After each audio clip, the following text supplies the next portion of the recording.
Hello, so we are reading chapter 6, section 2 in our social studies text. We are talking about the Battle of Saratoga. Your objectives today include discovering the results of fighting in the Middle States, understanding why the Battle of Saratoga was a turning point in the American Revolution, and learning how foreign nations and volunteers helped the Americans. So you've already learned your vocabulary words. Okay, so I want you to think about how the Continental Army faced hardships and defeat. So I'm going to read this to you and you're going to watch it, okay? So here we go. In mid-1776, the heavy fighting shifted from New England to the Middle States. There, the Continental Army suffered through the worst days of the war. In June 1776, just as the Continental Congress was considering independence, a large British fleet arrived off New York. Sir William Howe, the British commander, gathered his forces on Staten Island at the southern edge of New York Harbor. Washington expected Howe's attack. He already had led his forces south from Boston to Brooklyn on Long Island. However, his army was no match for the British. Howe had about 34,000 well-trained troops and 10,000 sailors, as well as ships to ferry them ashore.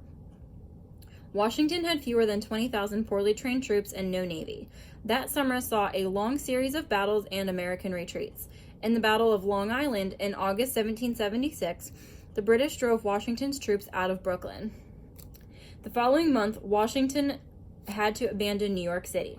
The British pursued the Americans north to White Plains, then west and south across New Jersey. During the flight from New York, Nathan Hale became an American legend. Hale was a Connecticut officer and he volunteered for dangerous spy duty. His mission was to collect information about British battle plans on Long Island. Caught behind British lines, Hale was tried and condemned to death. He was hanged the next morning. Later, it was reported that his last words had been, "I only regret that I have but one life to live for my country." Under relentless British pursuit, the Continental Army kept retreating. In Washington, it crossed the Delaware River into Pennsylvania. The British now threatened Philadelphia. Patriot spirits were low. Many soldiers deserted. Others seemed ready to go home too soon as their terms of service ended. Thomas Paine had retreated with the army through New Jersey. To raise morale, he wrote another pamphlet, The Crisis. Paine urged Americans to support the army despite hard times. He wrote, "These are the times that try men's souls. The summer soldier and the sunshine patriot will, in this crisis, shrink from the service of his country. But he that stands it now deserves the love and thanks of man and woman." Washington had the crisis read aloud to his troops. At the same time, he made plans for a bold attack. What do you think is going to happen right now? Crossing the Delaware. On Christmas night, 1776, Washington led 2,400 men across the river in small boats. Soldiers huddled in the boats as the spray from the river froze on their faces. So poorly supplied were the troops that some had no shoes. Once across the river, the soldiers marched in the swirling snow. To keep their feet from freezing, the soldiers bound them in rags. How do you think their feet felt? I don't think they liked it very much. On the far bank, the men trudged several miles with Washington, urging them on. Early on December 26th, they attacked Trenton from two sides, achieving complete surprise. Trenton is in New Jersey. The attack brought a ringing American victory. The soldiers in Trenton were Hessians, men from Hesse, a small German state. They were among thousands of German mercenaries who were fighting for the British. Mercenaries are soldiers who were paid to fight for a country other than their own. Washington's army captured almost 1,000 Hessian mercenaries. Pursued by the British, Washington used a clever trick to escape. His soldiers made camp near Trenton and lit campfires. After dark, most of the men packed up and quietly withdrew. The British did not discover the trick until daylight, when the main body of soldiers attacked and heavily damaged a British force near Princeton. British General John Burgoyne came up with a plan he hoped would quickly end the rebellion. His goal was to cut New England off from the rest of the states. Burgoyne's plan called for British forces to drive toward Albany, New York, from three directions. From Canada, which is the north, like above, an army of 8,000 would move south to capture the forts on Lake Champlain, Lake George, and the upper Hudson River. From the west, A smaller British force would drive through the Mohawk Valley toward Albany, and from the south, General Howe would lead a large army up the Hudson River from New York City. Burgoyne's plan ran into trouble almost immediately. George III ordered Howe to move south from New York in a misguided attempt to attack Philadelphia. Not until November were Howe's forces ready to march north again.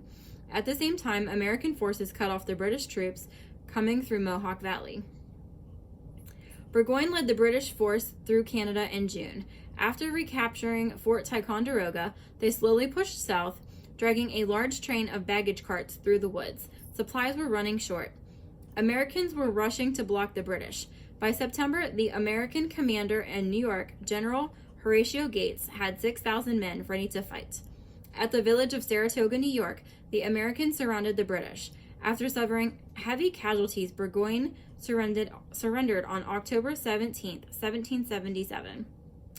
The Battle of Saratoga marked a major turning point in the war. The American victory ended the British threat to New England and destroyed British hopes of an easy victory. It also lifted Patriot spirits at a time when Washington's army was suffering defeats. Perhaps most important, the Battle of Saratoga helped convince Europeans that the Americans had a second chance of winning. Soon after Saratoga, France agreed to openly support American independence. In February 1778, France officially formed an alliance with the United States. An alliance is a formal agreement between two powers to work together toward a common goal. France was eager to weaken Britain. Even before Saratoga, the French had secretly supplied money and arms to the Americans, but the French did not want to take an open stand until it seemed the Americans might win. The Battle of Saratoga convinced the French government to help the struggling young nation. In February 1778, France became the first nation to sign a treaty with the United States. France and its allies in the Netherlands and Spain also went to war with Britain. By carrying the fight to Europe and the Caribbean, the Allies forced Britain to wage war on many fronts.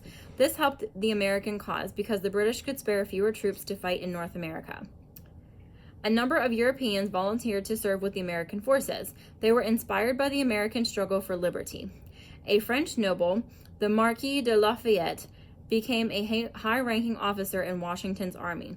He and Washington became close friends. When Lafayette was wounded in battle, Washington told a surgeon, "Treat him as though he were my son."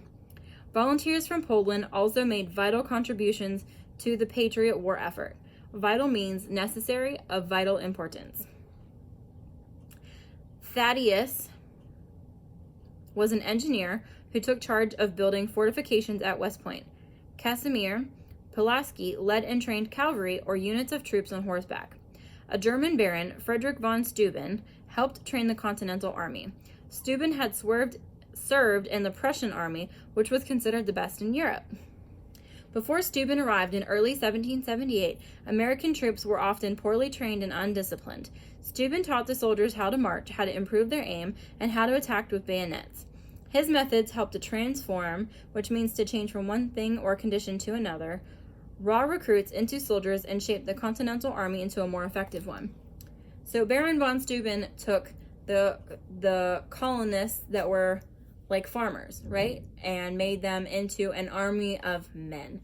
It's kind of like that saying where you're a boy and then you're turning into a man. So they took them from people who didn't know how to fight and turned them into people who did know how to fight.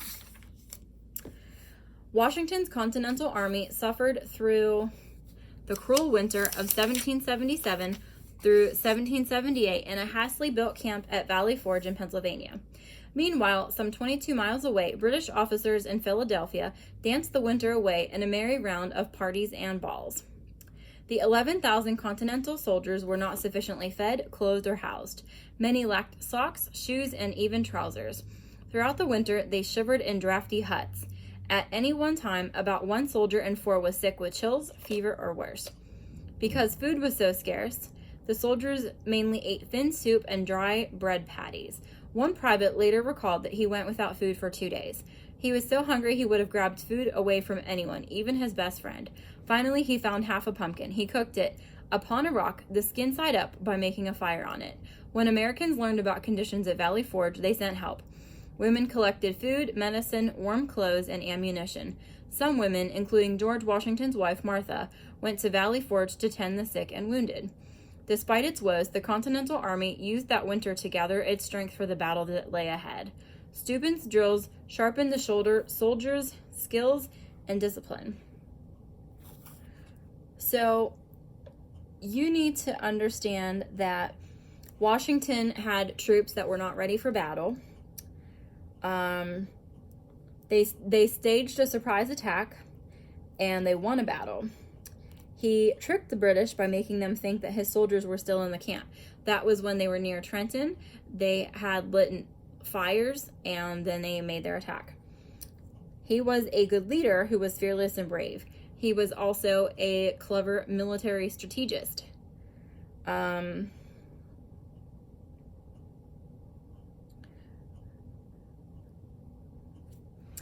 there you go.